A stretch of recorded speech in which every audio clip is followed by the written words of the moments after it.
Hello, all. This is Dr. Dave Maslach talking to you about reciprocity.com. The E is written with a 3. And in this particular video, I want to talk about the biggest lesson that I actually learned for a PhD in business. So if you don't know, I'm a professor of innovation strategy and entrepreneurship, and I created this whole reciprocity project to give back as much as I possibly can. So it's a sharing economy proofreading platform, but now I'm doing all of these YouTube videos to help as many people, particularly those that are thinking about doing a PhD or within doing this sort of academic thing, as much as I possibly can, right? What is the biggest lesson that I learned? And this is something, and I think it's really useful for anybody that's doing a PhD in any kind of career or any kind of field. And the biggest lesson that you should do, and this is going to be really helpful for your life as well, is just to relax and enjoy the process. Just know that it's going to take some time. This was a lesson that was very similar to when I had my first kid. And now I've got 2 wonderful kids, ages 6 and 9.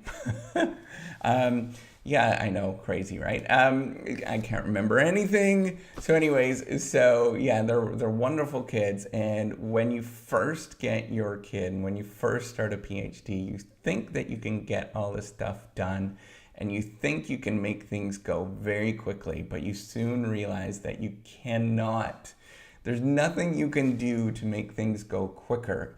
And the only thing that you can do is just sit back and enjoy the ride. You forget, and I know that lots of people that are watching this are at a stage in their life where they haven't had kids, but it actually takes a tremendously long time to learn how to speak. Now, some people learn very quickly, and they might be learning it within 6 months, but in general, it's going to take them years before they actually develop a vocabulary where they can actually carry on a conversation like this. And I'm talking years where they can carry on a conversation. It might be 6, 7, 8, 9, 10 years by the time they can carry on a really good conversation with you. And there's nothing you can do other than just live life. I mean, you could probably force it and have them do like all this kind of, that's what school is, by the way, is sort of forcing people to learn certain things, and that does accelerate things quite dramatically, but at the same time, it's still a process that happens. It's really slow. Just like in a PhD, you can try to accelerate things. I remember one time that I was waiting on a scholarship that I really wanted to get, and it was a grant that I was working with somebody at a very prestigious university in Canada, and I was part of this sort of massive grant. And being a young PhD student, I didn't have a lot of patience. And so I emailed the lead investigator on this massive grant. I probably did that 4 or 5 times until eventually this person stopped responding. And I realized that I just totally PO'd. I made that person really upset that I actually was emailing them all the time because I didn't have that patience. And it always stuck with me. I'm like, that was a dumb move. I shouldn't have done that going forward. And I should have just had the patience and just stepped back and just said, you know what, let's just let this slide and let it go. And it will all work itself out in the end. There's something called in my field, in strategy, there's something, it's Derelicts and Cool actually had found this. It's called time diseconomies of time scale diseconomies.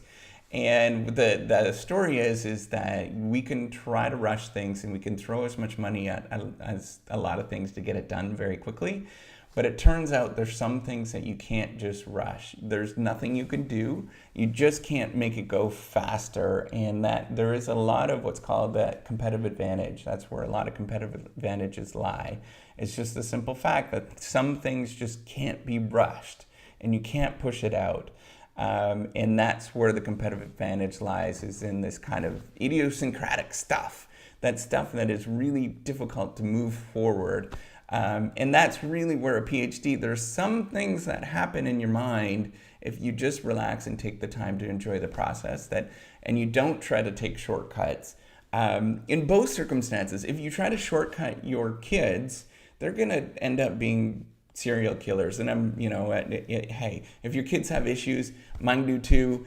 All of our kids have issues, right? But you have to sort of, and I'm not poking fun at anybody in any sort of way, but you just have to realize that if you want them to be functional adults that are functional in society, whatever level it is, I have very low standards with being functional adults going ahead. Very, very low standards.